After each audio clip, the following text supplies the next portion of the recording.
A paz do Senhor para todos aqueles que estão nos acompanhando em mais uma escola bíblica dominical, aqui no Centro Evangelístico Internacional em Icaraí, Niterói.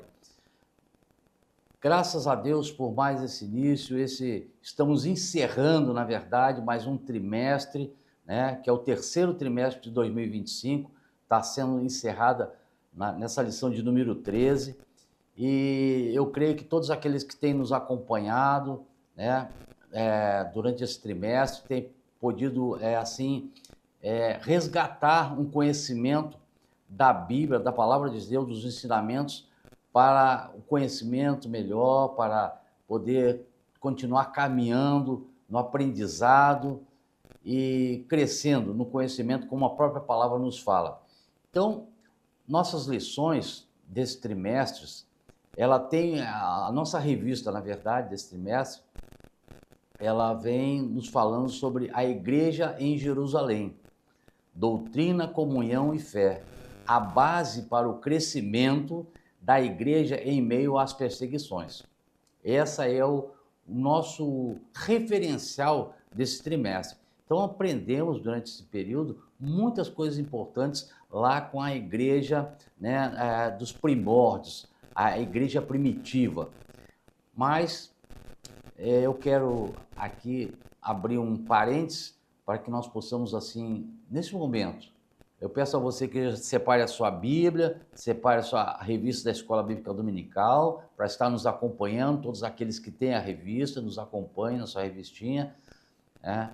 E, sobretudo, irmãos, eu quero chamar a atenção aqui para tudo que nós formos fazer, que esteja voltado para aquilo que é de Deus, ou seja, para a palavra de Deus, todo ensinamento, nós devemos ter uma reverência. E nesse momento eu quero pedir que o Espírito Santo de Deus nos dê essa direção, esse entendimento, discernimento de tudo que nós vamos aprender e estudar nesta manhã. Fecha os teus olhos, curva a tua cabeça, vamos falar com Deus. Senhor, nosso Deus e nosso Pai, em nome de Jesus, nos colocamos na Tua presença agora em espírito e verdade, Senhor, para que Tu venhas a nos direcionar em tudo aquilo que vamos aprender, estudar, ó Deus, nos envolver com a Tua palavra, Pai, porque nós sabemos que a Tua palavra é a verdade, Pai. Nós sabemos que a Tua palavra é aquela que nos dá um referencial, nos dá um caminho correto, Pai, como devemos trilhar esse caminho, Pai. Ó Deus, que possamos cada vez mais entender que Tu é Deus sobre nossas vidas e que queremos entender o caminho perfeito, que é a Tua palavra, que salva, que cura e que liberta. Por isso, Pai, nos orienta para que possamos, assim, em momento algum, sermos alcançados pelas astúcias do inimigo, tentando, Pai, nos tirar desse caminho bom e agradável, que é o aprendizado da Tua palavra. Ajuda-nos nesse momento e nos dá discernimento em tudo que vamos falar aqui, Pai. Nos abençoa, nos guarda, todos aqueles que estão em casa, Pai, que tenham agora a liberdade, Pai, de se envolver na Tua palavra. É o que eu te peço nesta manhã, já te agradecendo, em nome de Jesus. Amém. Glórias a Deus. Então, como nós falamos aqui, já no início dessa leitura, né, que esse trimestre, esse terceiro trimestre de 2025, nos trouxe um título muito abençoado, um título que realmente é necessário que nós venhamos ter esse conhecimento, né, do que o ensino nos mostra lá nos primórdios, lá na igreja, que é a igreja raiz, que é a igreja que iniciava ali os seus passos. Então, esse trimestre vai nos dando todas essas características, tudo aquilo que a igreja passou, as perseguições, enfim. Nós vamos ler agora aqui. Eu fiz um breve, vamos dizer assim, uma breve sobre cada título, né? A gente procurou assim ter um entendimento mais rápido e eu fiz um resumo de cada lição, né? E eu acho que isso aí é muito válido para que a gente possa ter esse fio da meada, esse fio de entendimento da palavra do princípio até os dias de hoje. Porque a palavra que foi lançada lá atrás, na igreja primitiva, os ensinamentos, Hoje nós estamos aplicando, hoje nós estamos nos envolvendo, entendendo como a igreja agia e reagia sobre muitos fatos que aconteceram.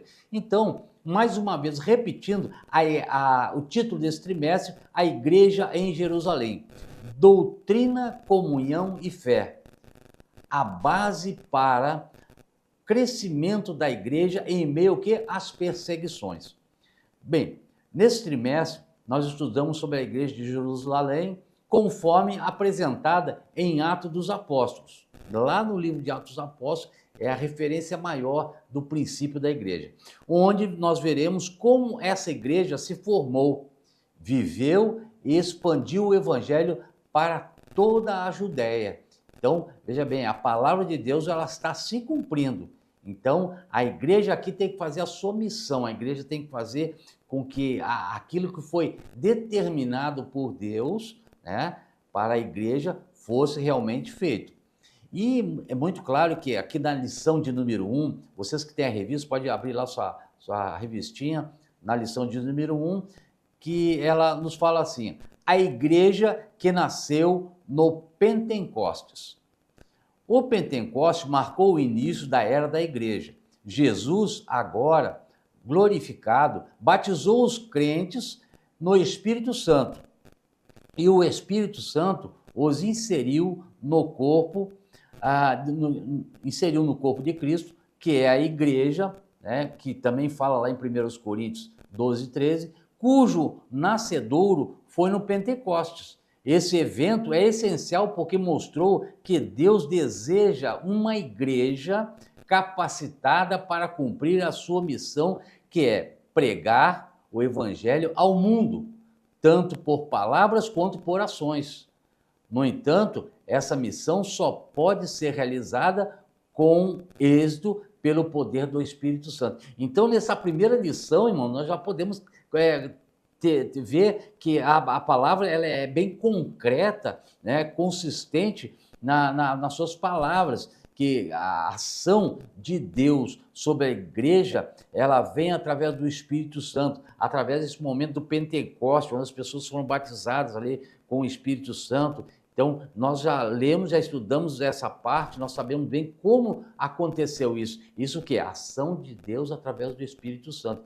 Então, ali começou os primórdios, né? E saber que ela não ficaria somente ali, ela deveria se expandir. E ali, com tudo isso, nós percebemos também que na lição de número 2, que tem como título ali, a Igreja de Jerusalém, um modelo a ser seguido. Então, veja bem, o pastor Josué, que foi o escritor dessa revista, ele tem uma visão muito ampla com relação a esses primórdios da igreja e nos aponta já que a igreja de Jerusalém um modelo a ser seguido. Então, nós temos que estar focado aonde? Na igreja, lá nos primórdios de Jerusalém.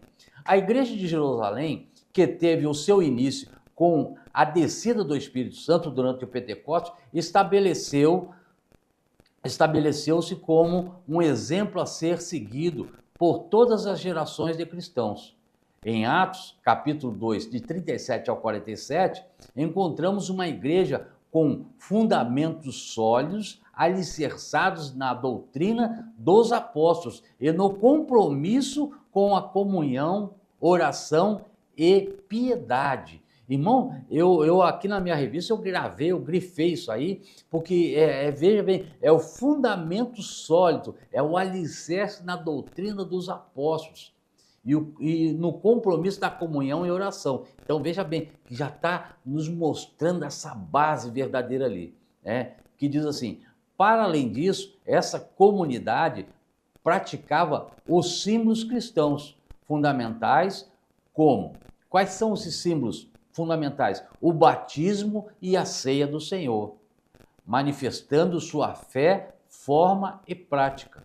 O seu testemunho e modo de viver deixaram uma marca significativa na sociedade à sua volta, tornando-a um modelo notável de unidade, amor e poder espiritual.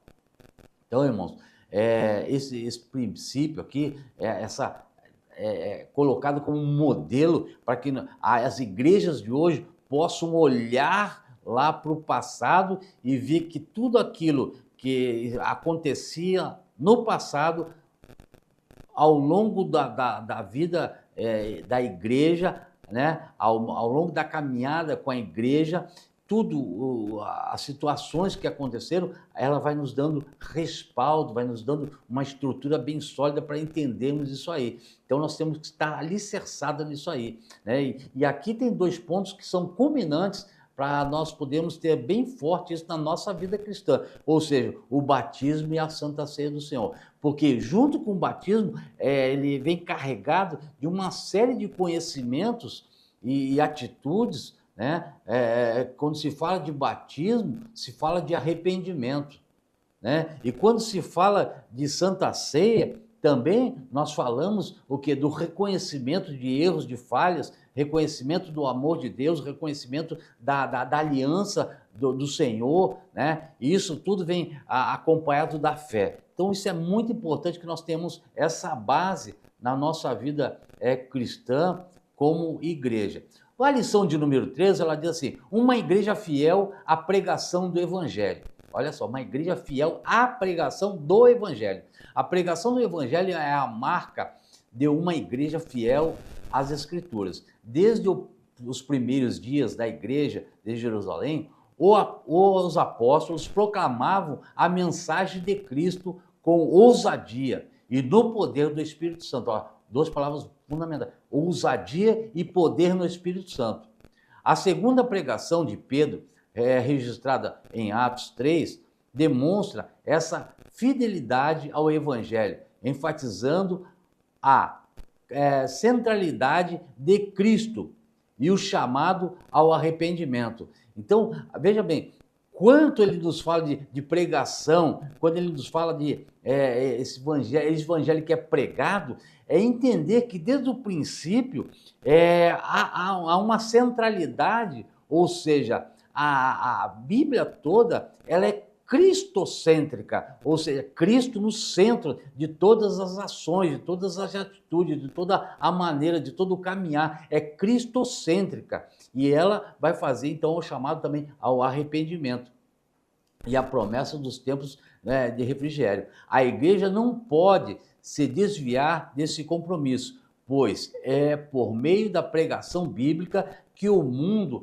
é confrontado com a verdade de Deus e chamado à salvação. Então, nós temos, como igreja, temos essa responsabilidade agora de apontar para essa questão de o centro da Bíblia, para essa cristocêntrica, né? Quando Jesus Cristo está como centro ali, e mostrar para as pessoas, através da palavra, quem é esse Jesus, o que ele pregava, né? O que nós pregamos, as boas novas de Cristo. Então, nós pregamos esse ensinamento, né, de amor, de esperança, de fé, de busca. Então, tudo isso faz parte desse aglomerado de conhecimento e o que é a pregação do Evangelho. A lição de número 4, ela nos fala assim, ó, uma igreja cheia do Espírito Santo.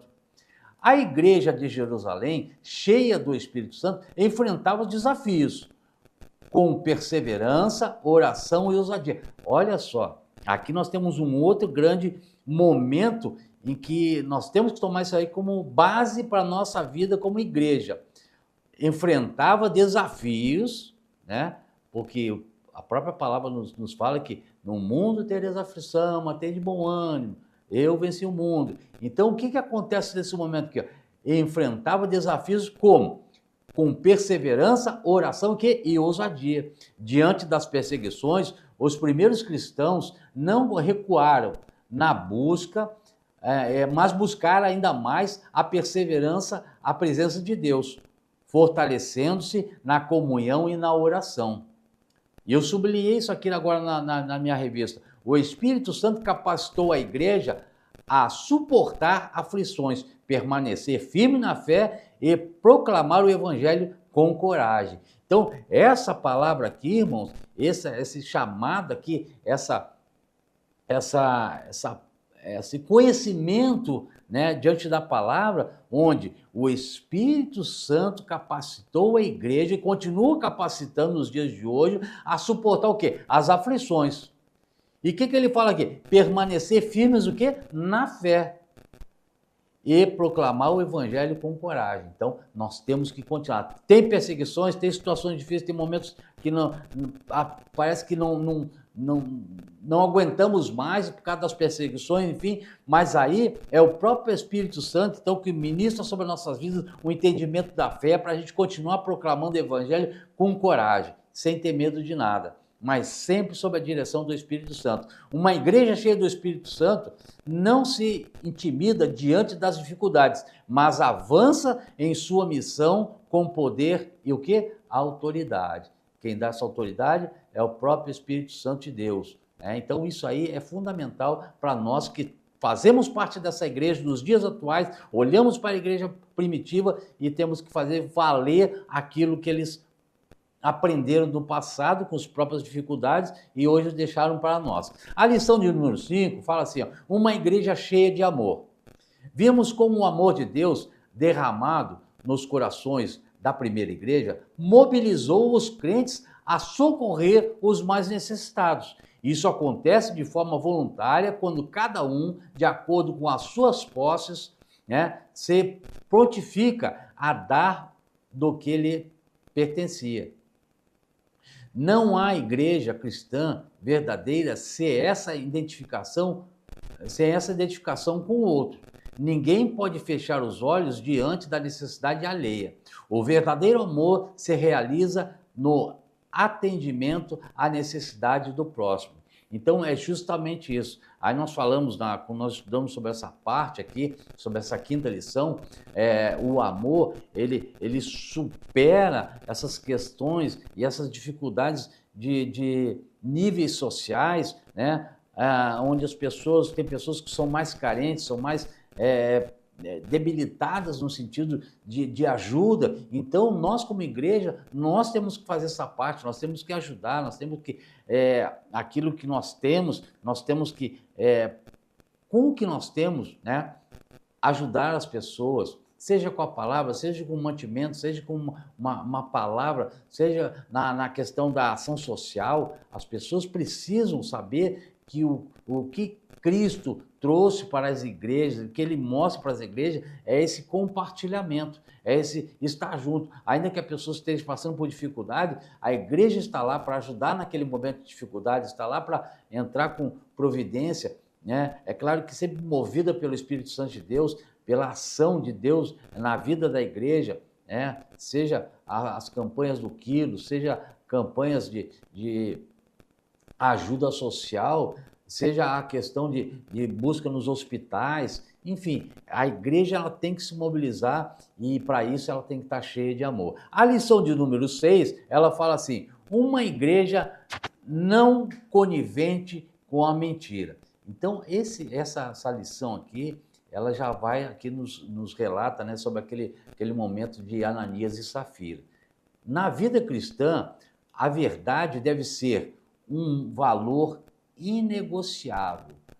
Olha só, na vida cristã, a verdade deve ser um valor inegociável. A história de Ananias e Safira, dentro da comunidade de Jerusalém, revela a seriedade do compromisso com a honestidade diante de Deus e da igreja.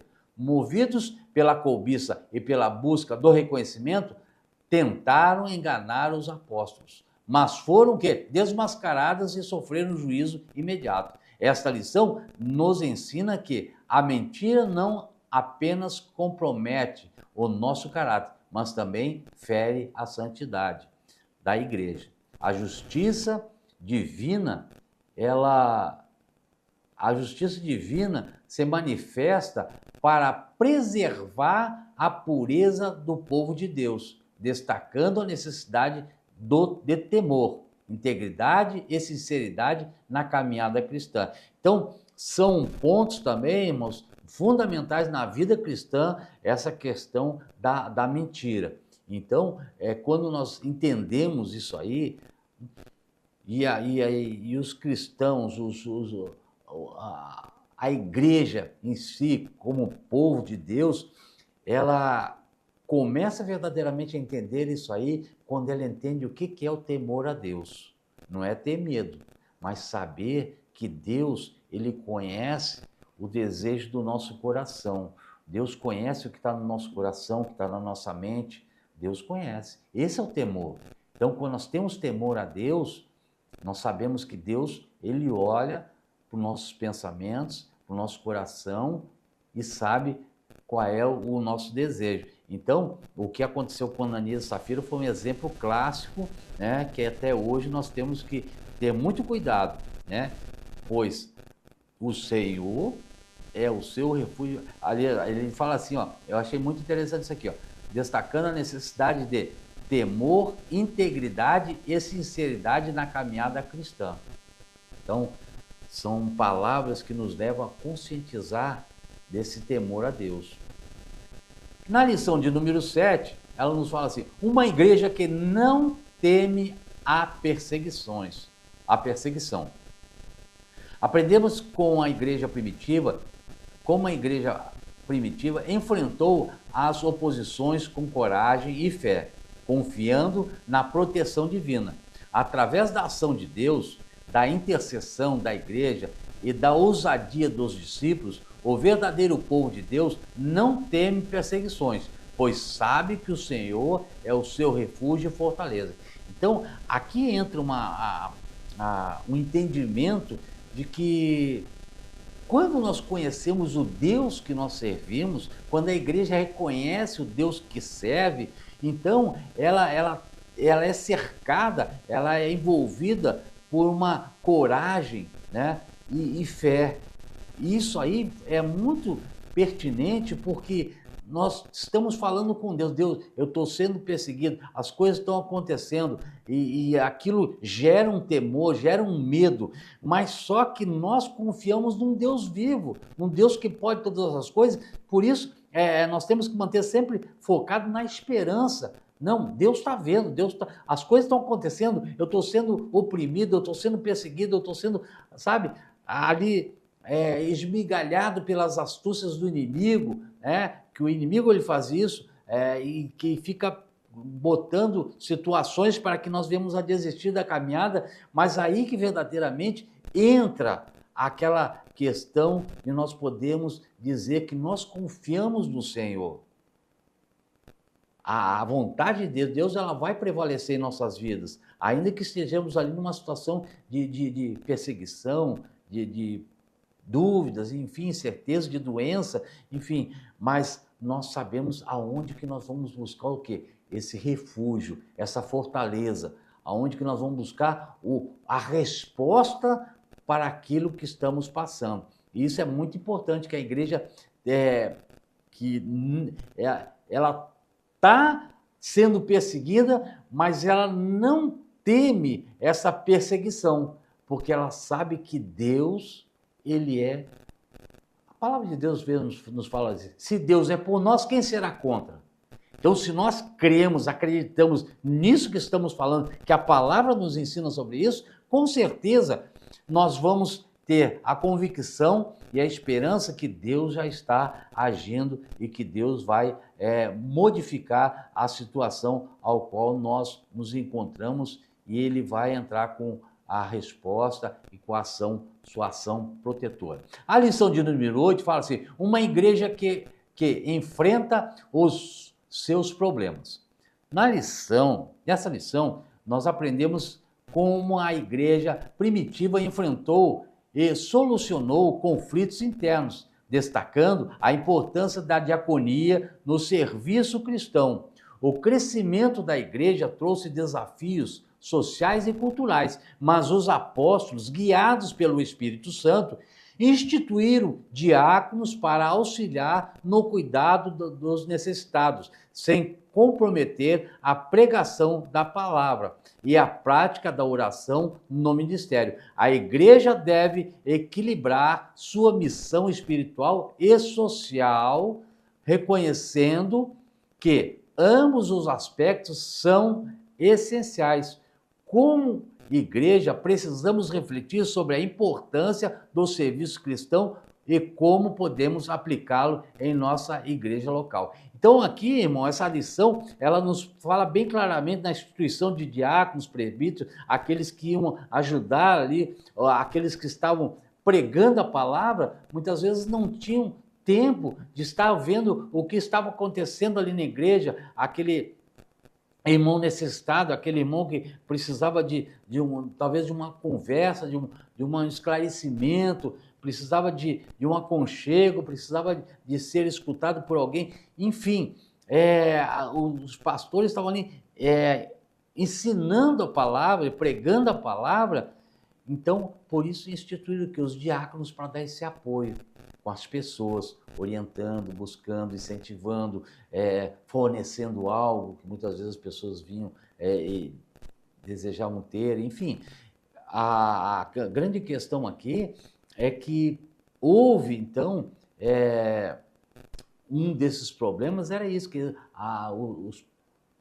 os discípulos que estavam à frente dessa pregação, o tempo deles começou a ficar muito dificultoso, porque eles pregavam, ensinavam tal, e enfrentavam situações difíceis, então era necessário que tivesse outras pessoas ali dando um suporte. E é o que acontece na nossa igreja hoje. Nós temos diáconos, presbíteros, evangelistas, enfim, várias pessoas na igreja que muitas vezes não temos acesso ao pastor, é uma igreja grande, às vezes é difícil acessar o pastor, que é muita gente e tal. Então, ali estão os diáconos, os presbíteros para olhar por essa pessoa, às vezes a pessoa um pouco entristecida, uma pessoa às vezes com necessidades e querendo às vezes abrir seu coração, mas ele não tem acesso ao pastor muito fácil. Então, tudo isso, irmão, faz parte com que nós possamos assim entender que essas pessoas que estão ali para, com certeza, assessorar o pastor, né, e mostrar, e conduzir, e direcionar, e muitas vezes fazer com que ele pudesse ter um papel de ajudador, né, orientador, uma vez que não teve acesso ao pastor. Então, são pessoas respaldadas para isso, né, que nos fazem ter essa questão. A lição agora, a lição de número 9, ela vai nos falar uma igreja que se arrisca. Olha só, é um outro item também, uma lição importante. Estevão, um dos 7 escolhidos para o trabalho social da primeira igreja, representa o modelo de uma igreja verdadeiramente bíblica, qualificada, cheia de fé e do Espírito Santo. Não teme se posicionar diante de um mundo e de uma cultura contrária. Não teme o sofrimento e nem o mesmo a morte na defesa daquilo que acredita e prega. É modelo de uma igreja que, em vez de ficar no seu conforto, vai até as últimas consequências arriscando-se pelo Senhor. Então, irmão, nós vemos aqui que também nessa lição aqui é importante que a gente tenha, claro, sempre com prudência, mas arriscando nos mover como igreja para que as pessoas sejam alcançadas, que vidas sejam alcançadas, né? Seja no trabalho, seja no dia a dia, na rua, seja com o vizinho. Então, são momentos em que a igreja precisa, ela tem que ter pessoas qualificadas que vão sem medo de falar do evangelho, de pregar esse evangelho, de mostrar, de sair das 4 paredes e falar desse evangelho sem ter medo, né, do que está fazendo. Ou seja, em defesa do que? Da palavra de Deus. Então nós precisamos ter muita sabedoria com relação a isso. Então são muitos testemunhos que se tem, mas eu posso dizer assim que alguns dias atrás teve um momento que eu fui numa farmácia com a minha esposa e aí uma senhora estava falando, nós estávamos procurando um remédio para alergia e uma senhora, então, a farmacêutica, fala, eu tenho uma mãe que ela era curandeira, não sei o quê, que usava erva, usava isso, aquilo. Aí, naquele momento ali, irmãos, eu fiz valer o que a palavra nos ensina, Então, primeira coisa que eu mostrei a ela, eu falei assim, olha, nós somos cristãos e nós acreditamos num Deus vivo, que Ele pode fazer todas as coisas e que Ele cura, que Ele salva, que Ele liberta. E a gente não precisa de um curandeiro, a gente precisa, pela fé, acreditar que Deus ele vai fazer em nossas vidas, basta nós crermos. Né? Então, quantos milagres Jesus operou? Né? Então, o quê? Foi pela fé, foi a ação do Espírito Santo de Deus. Então, nós precisamos, nesse momento, estava num local que eu não conhecia as pessoas, mas essa farmacêutica, ela então, eu acredito que ela tenha ficado um pouco impactada com o que eu falou, que depois ela quis até se defender. Não, mas ela não tem religião, não tem isso, não tem aquilo. Mas o que acontece? Nesse momento é que a gente, vamos dizer assim, entre aspas, se arrisca em dizer, não, eu sou um cristão, eu acredito em Deus, eu acredito no milagre, eu acredito pela fé que Deus, no momento certo, vai curar. Né? Então, é claro, a gente tem que ter sabedoria, né, de usar os remédios também, Deus conduziu, Deus faz, então isso é importante. Então, é isso que fala assim de risco e outras coisas que a Bíblia mesmo nos mostra nessa lição, nos mostrou muitos exemplos. Na lição de número 10, irmãos, nós percebemos aqui algo também muito interessante, que foi o quê? Agora, a igreja em expansão, fala assim, lição 10, a expansão da igreja. A igreja primitiva, mesmo em meio a perseguições, não recuou diante das dificuldades, mas se espalhou e continua a anunciar com poder o evangelho de Cristo. Deus usou até mesmo o sofrimento para expandir a sua obra, cumprindo a promessa de Atos 1:8.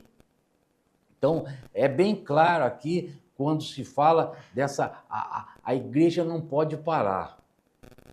Tem até um louvor que fala sobre isso. A igreja não pode parar, irmãos.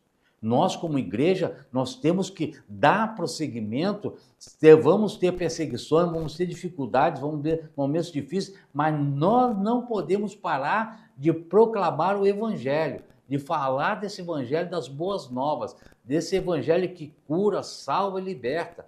Nós não podemos, nós como igreja, nós temos que ter essa responsabilidade, né, de proclamar esse evangelho, para que depois, lá no passado, nos primórdios, na igreja primitiva, eles já tinham essa visão e chegou até os nossos dias, né? Então hoje nós temos que, com muita veracidade, né, força, fé, darmos continuidade a essa expansão da igreja, do evangelho. A lição de número 11, ela nos fala sobre uma igreja hebreia na casa de um estrangeiro. Então nós nos lembramos muito bem que essa igreja, esse estudo foi dado há pouco tempo.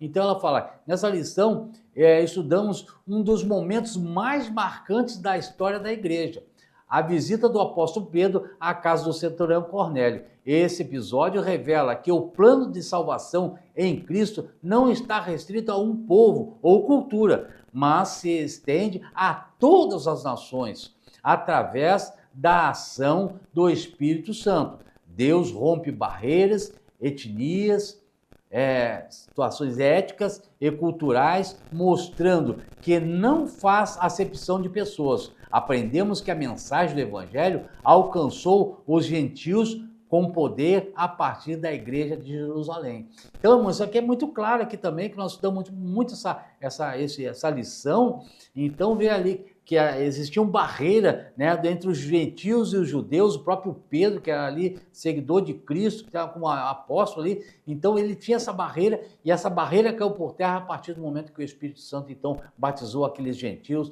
Então, não existe, irmão, não existe essa diferenciação entre o judeu e o gentio. Nós hoje somos esses gentis, né? Então, se nós formos alcançados pela misericórdia, pela graça de Deus, nós temos agora que dar continuidade a isso aí e não olhar, porque fulano está no botequim bebendo, porque aquele lá é espírita, aquele outro enfim, várias religiões, várias situações, várias questões sociais, pessoas que falam mal da igreja, falam mal de Deus. Então nós temos que proclamar o evangelho a toda criatura.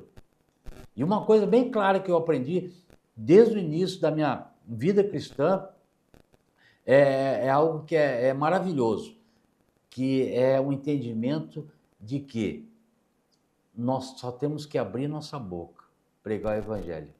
Ah, mas a pessoa é um alcoólatra, ou é um viciado em crack, em cocaína, o outro não, é um ateu. Irmão, nós temos que abrir nossa boca, porque quem convence é o Espírito Santo de Deus. É só fazer a nossa parte. Ide por todo mundo pregar o evangelho, toda criatura. Isso é importante. Então, não esqueça, se dentro da tua casa, no seu lar, na sua vizinhança, algum lugar, tem alguém que você sabe que não é evangélico, ou que não tem entendimento do que é a palavra de Deus, abre a tua boca, fala com essa pessoa. Amém? A lição de número 12, ela vai nos falar o caráter missionário da igreja de Jerusalém. A igreja de Jerusalém, mesmo enfrentando perseguições, não perdeu a sua essência missionária. Os cristãos dispersos pregaram com ousadia em cidades como Antioquia, levando o evangelho além das fronteiras de Israel. Essa expansão revela uma igreja viva, sensível à direção do Espírito e comprometida com a ordem de Jesus. Fazer discípulos de todas as nações. Vamos refletir sobre como a graça de Deus capacita as pessoas simples para grandes obras. E assim, como primeiros crentes, somos chamados a testemunhar com coragem, fé e amor. Olha só que coisa maravilhosa. Depois aí na sua revista, na lição 12, você marca essa visão, esse comentário, essa direção do pastor Josué, quando escreveu essa parte aqui, falando sobre o caráter missionário da igreja, que é sensível à direção do Espírito. Então, quem nos direciona, irmãos, é o Espírito Santo de Deus. E nós temos que estar comprometido com quem? Com Jesus. Ele que deu a ordem. Ide por todo mundo, pregar o evangelho. Então, nós precisamos receber cada vez mais como cristãos, como crentes, como igreja do Senhor, testemunhar com coragem e fé. Basta um testemunho. Então, isso é muito importante. E aqui, então, na lição número 12, nos mostra isso aí. E nós vamos partir agora para a lição de número 13, que é desse trimestre, a lição que encerra esse trimestre. Ela também é muito interessante e eu desde já aqui falo para os irmãos que é bom que nós tenhamos essa convicção de que a palavra está aí para que nós possamos entender, tomar posse e viver em nossas vidas como igreja, como cristãos. A lição 13, que é agora do dia 28 de setembro de 2025, tem como título Assembleia de Jerusalém. O texto áureo nos fala assim, na verdade, pareceu bem ao Espírito Santo e a nós não nos impor mais encargo algum, senão essas coisas necessárias, né? Então, texto áureo da nossa lição. A verdade prática, ela fala assim, ó, em sua essência, a igreja é tanto um organismo quanto uma organização e, como tal, precisa seguir princípios e regras para funcionar plenamente. Então, organismo e organização. Então, ela tem que ter, nós temos que ter como igreja essa visão de como organismo e temos que estar o quê? Dentro desse organismo organizado, sermos organizacional. Tudo diante de normas, de regras.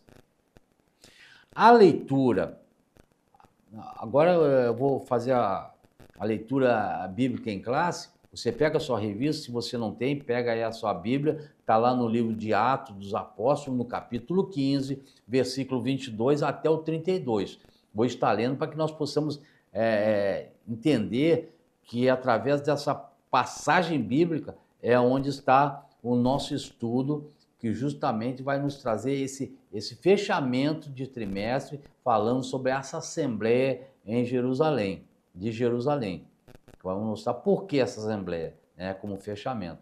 Diz assim, então o livro de Atos dos Apóstolos, capítulo 15, na sua Bíblia, também na revista, do capítulo 22 ao 32, que diz assim: então pareceu bem aos apóstolos e aos anciãos, com toda a igreja, eleger varões dentre eles, enviá-los com Paulo e Barnabé a Antioquia, a saber, Judas, chamados Barsabas, e Silas, varões distintos entre os irmãos. E por intermédio deles escreveram o seguinte: os apóstolos e os anciãos e os irmãos aos irmãos dentre os gentios que estão em Antioquia, Síria e Sicília, saúde. É uma carta, né? Versículo 24.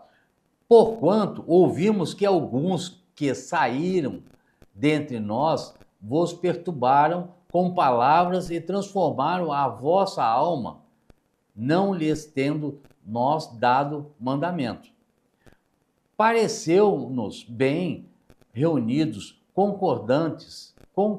concordantemente, eleger alguns varões e enviá-los com os nossos amados Barnabé e Paulo, homens que já expuseram a vida pelo nome do nosso Senhor Jesus Cristo.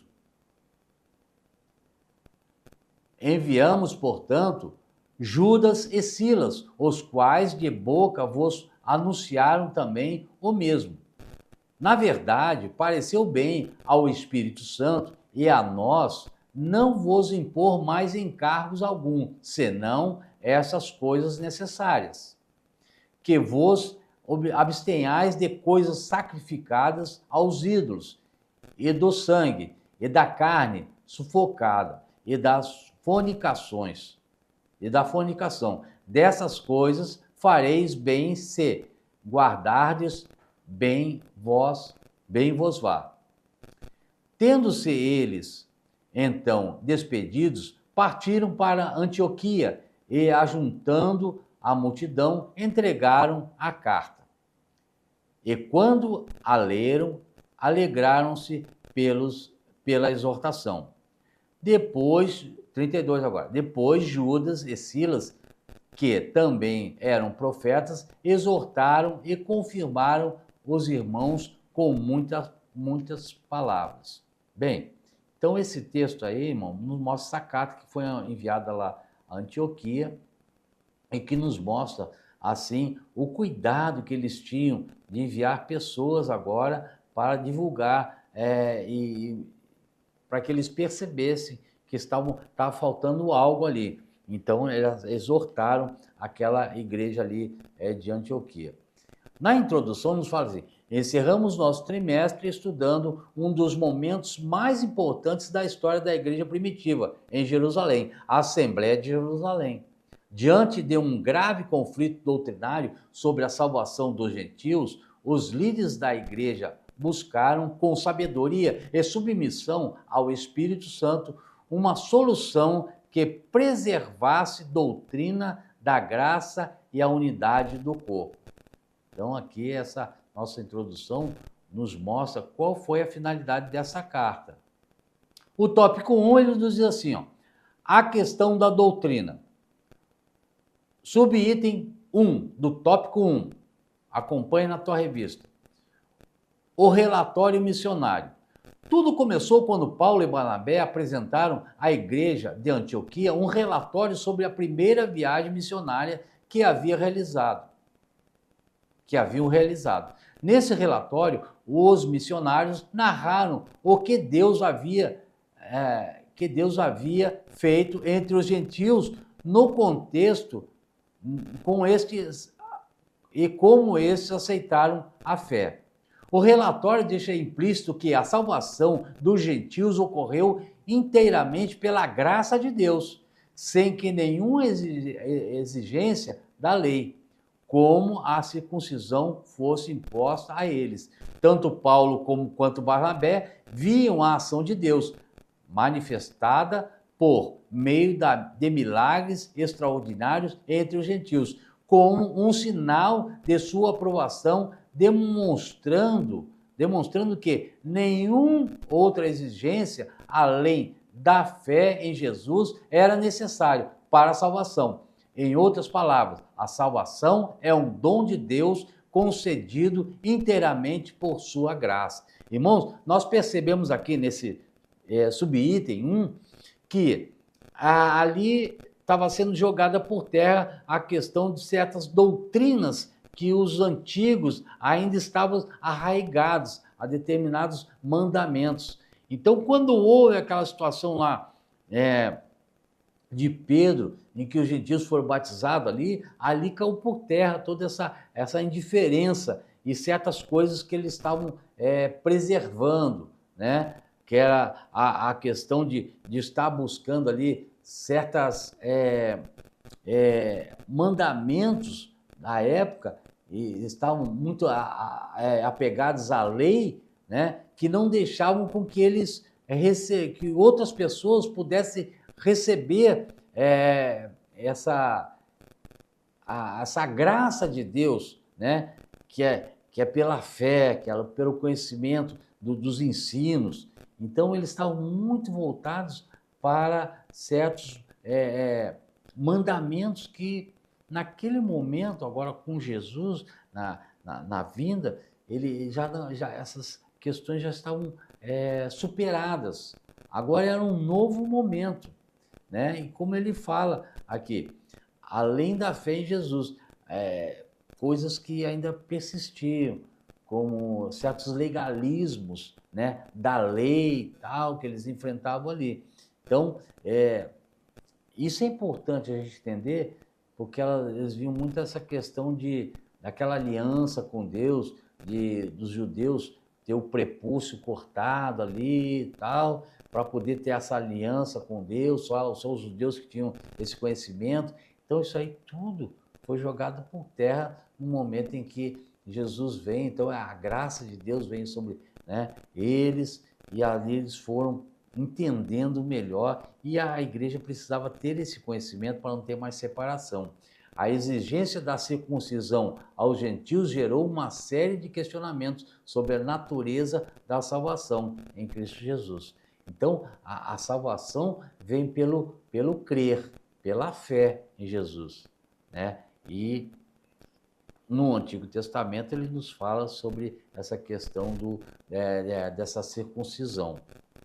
Então, isso aí tinha passado. No tópico 2, ele nos fala assim, o debate doutrinário. Item 1, subitem 1, do tópico 2. Uma questão crucial. A questão deveria ser tratada com objetividade, que o caso exigia. E a experiência da salvação dos gentios em Cesareia, ocorrida anos antes, deveria servir como parâmetro. Pedro, então, evoca a experiência pentecostal gentílica como prova da aceitação deles por Deus. E Deus, que conhece os corações, lhes deu testemunho, dando-lhes o Espírito Santo, assim como também a nós. Então, irmão, gentios naquela época, houve essa lição, a lição número 11, ela foi muito importante, porque ela foi, assim, acredito que um divisor de águas, em que ali acabou toda essa questão de separação de judeus e gentios, e Pedro pôde entender isso aí muito claramente, e assim ele pôde associar que agora nós estávamos num momento em que é pela graça de Deus, é o Espírito Santo, e ali Deus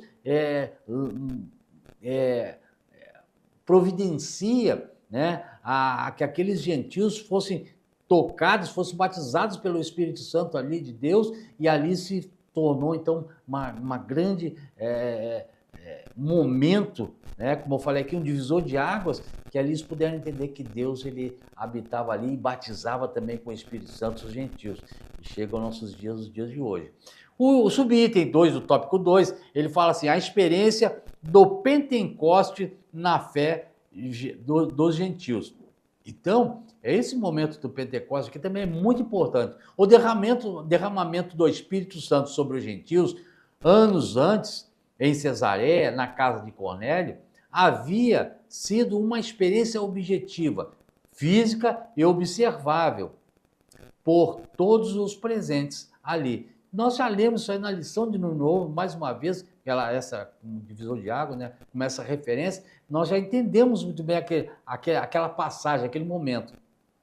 Né? O que houve ali? Ela tanto foi observada, como ela foi sentida, quando eles começaram a falar em línguas, né? Então, veio o batismo, eles começaram a falar em línguas, então os judeus ficaram assim estarrecidos, porque como é que pode o gentio estar sendo... E ali eles viram que realmente era o Espírito Santo, eles ficaram muito alegres com isso aí, que não teve mais aquela divisão. Então, Paulo... Da mesma forma ali, Paulo deixou claro que o recebimento do Espírito era um fato observável e que todos, portanto, tinham consciência de que haviam recebido o Espírito Santo. Lá em Gálatas 3:5 fala sobre isso. O subitem 3 do tópico 2, ele diz assim: a fundamentação profética da fé gentílica. Enquanto Pedro recorreu à experiência do Pentecoste como sinal de validação da fé gentílica, e com isso concordam as palavras dos profetas, a aceitação dos gentios na igreja não era uma inovação sem respaldo das Escrituras. Pelo contrário, Deus havia mostrado aos antigos profetas que os gentios também fariam parte do seu povo. Esse era um favor divino, fruto o quê? Da graça. A graça de Deus alcançou as suas vidas. Então, graça, favor imerecido. Então, aqueles entenderam isso aqui e foram adiante. Os apóstolos usaram experiências espirituais e fundamentos proféticos para afirmar a aceitação dos gentios por Deus. Então, não teve mais dúvida, não teve mais nada com que eles pudessem contestar sobre os gentios ser separados, mas eles foram alcançados pela graça, eles foram alcançados pelo poder do Espírito Santo de Deus. O tópico 3, ele vai nos falar o quê? A decisão da Assembleia de Jerusalém. Subitem 1 do tópico 3. O Espírito na Assembleia. O Espírito Santo não era apenas visto como uma doutrina na igreja, mas como uma pessoa com participação ativa nela. Em Atos 5:32 vai nos falar sobre isso. Se destaca a participação ativa do Espírito Santo na vida da igreja. E diz assim, olha o que está escrito aqui no versículo 32. E nós somos testemunhas acerca desta palavra. Nós e o Espírito Santo que Deus deu àquele que lhe obedece. Então, veja bem, aqui já é vamos dizer assim, um sentimento, já é algo que é muito forte na Bíblia e para Deus também.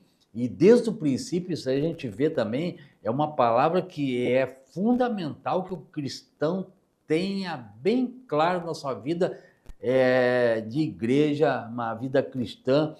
Isso aí é algo que é fundamento do cristão, da vida cristã, que fala sobre o quê?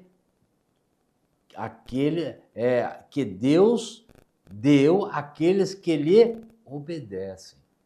Então, obedecer é fundamentado para que o cristão possa ter a certeza de que escutou a voz de Deus, escutou o toque do Espírito Santo de Deus, então eles têm que o quê? Obedecer. Né? Isso aí é importantíssimo. E essa assembleia, eles falavam muito claramente sobre a obediência. E no princípio nós vemos que o homem, lá no princípio, ele errou, né? Ele desobedeceu a ordem de Deus. Mas esse é um outro momento, mas que entra o obedecer, que nós vemos as consequências daqueles que desobedeceram. Então, a palavra de Deus, ela também nos fala que é melhor obedecer do que sacrificar. Subitem 2 do tópico 3. A orientação do Espírito Santo na Assembleia. A observação feita por Lucas, de que Judas e Silas eram profetas, e que eles fizeram parte da comissão que levou a carta com a decisão tomada pela Assembleia, indica que o Espírito Santo se manifestava na igreja por meio de seus dons. Isso está escrito lá no livro de Atos dos Apóstolos, capítulo 13, do versículo 1 ao 4, depois vocês leem lá com mais calma para vocês entenderem. Isso explica por que as coisas funcionavam na primeira igreja. Esse era o padrão da igreja primitiva e deve ser também o padrão da igreja de hoje. Então, irmãos, nós precisamos ter bem claro esse mover de Deus através do Espírito Santo à igreja, né? Então, eles se reuniram numa assembleia, chegaram a um consenso em algumas coisas, então enviaram aquilo que o Espírito Santo tinha falado para eles, que enviasse aquela igreja e que ali eles pudessem tomar aquilo ali como uma palavra, né, de crescimento e obedecer aquilo que tinha sido determinado pelo Espírito Santo, que é a referência da igreja cristã também. Terceiro item do tópico 3, subitem, né? Terceiro subitem. O parecer final da Assembleia. Os gentios deveriam se abster das coisas sacrificadas aos ídolos, do sangue, da carne sufocada e da fornicação. Então, é claro que agora os gentios, já com esse conhecimento, eles tinham algumas práticas ainda que estavam fora do contexto da ação de Deus, daquilo que Deus estava querendo para eles. Então, eles tinham que, né, se abster de algumas coisas, ou seja, coisas sacrificadas aos ídolos, do sangue, da carne sufocada e da fornicação. Fica óbvio que a igreja procurou resolver as questões mantendo-se rigorosamente fiel à doutrina da salvação pela graça. Olha essa salvação pela graça. Isto é, sem os elementos do legalismo judaico, mas compartilhar da mesma fé. Assim ficou demonstrado que os gentios eram salvos pela graça, mas deveriam impor alguns limites da sua liberdade cristã, a fim de que o convívio com seus irmãos judeus não fosse o quê? Conflituoso. Então, irmão, é claro que agora os gentios tinham que se abster, tinham que se separar de certas atitudes, certas coisas que eles faziam que não era conforme a direção de Deus, conforme o que a palavra ensinava, né? Então agora eles tinham que verdadeiramente estar ali trilhando o caminho, né, agradável, porque eles foram alcançados pela graça de Deus.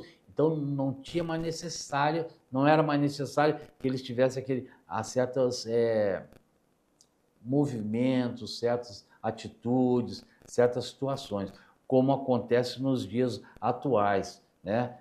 A nossa vida cristã, então ela tem que estar respaldada na Bíblia Sagrada e nós temos que mostrar essas vidas. Nós não podemos, nós estamos no mundo, mas não podemos conviver com as coisas do mundo, né? Que o mundo tenta nos impor, tenta nos colocar como uma necessidade. Não, nós temos o respaldo, que é o respaldo bíblico, é pela fé, é pela graça, né? É pelo amor de Deus. Não temos que conviver com essas coisas. Então, aí nós temos que fazer prevalecer a nossa vontade. Bom, aqui então agora, concluindo a nossa lição e encerrando o trimestre, nós vamos falar sobre o quê? A igreja sempre será desafiada a enfrentar os problemas que surgem em seu meio. No capítulo 6 de Atos, vimos como ela resolveu os conflitos de natureza social, provocado por reclamações de crentes helenistas, ou seja, são hebreus de fala grega. Aqui, o problema foi a natureza doutrinária, uma questão melindrosa que requeria muita habilidade por parte da liderança para ser resolvida. Graças ao parecer de uma liderança sábia e orientada pelo Espírito Santo, a igreja tomou a decisão certa. A unidade da igreja foi preservada e Deus foi glorificado. Amém, irmãos? Então nós percebemos aqui que nesse trimestre o ensino fundamentado foi voltado para a igreja, o nascimento da igreja, e firmado nos alicerces que Deus deixou para nossas vidas através e envolvidas e direcionadas pelo Espírito Santo de Deus, que nós possamos tomar posse como igreja de Deus nessa terra, fazer e proclamar o Evangelho do Senhor pela graça, pela fé, pelo amor e cada vez mais saber que Cristo, Ele é Deus, né? Tem esse chamado para nossas vidas, nós temos que só cumprir esse ID, respaldado o quê? Na palavra de Deus, nos ensinamentos, como a igreja primitiva fez, suportou, superou, né? Avançou em proclamar o evangelho. Nós, como igreja, temos que ser assim também, irmãos. Que possamos estar respaldados na palavra, com os ensinamentos. E é pela graça que Deus nos chamou. Nós somos esses gentios que fomos chamados para quê? Proclamar esse evangelho das boas novas. Vamos ser perseguidos? Vamos, mas com perseverança, com fé, com esperança, nós vamos adiante. Amém? Que o Senhor nos abençoe e nos guarde. Que a sua família seja abençoada através desse ensino e que você possa abençoar pessoas através desse ensino desse trimestre. Nós vamos iniciar aí o próximo trimestre, né? E na próxima semana já temos uma nova revista aí, né? Que vai verdadeiramente nos mostrar também mais um ensinamento que também são ensinamentos fundamentais que vão trazer a nossas vidas, irmãos, né? Que essa palavra nos trouxe, né, da igreja, mas com certeza é uma palavra abençoada. Amém? Tenha uma boa início de semana e que Deus continue te abençoando. Venha conosco aqui participar das aulas presenciais. Se você não puder vir, assista pelo vídeo, mas que tudo seja para a honra e glória do Senhor. Fiquem com Deus.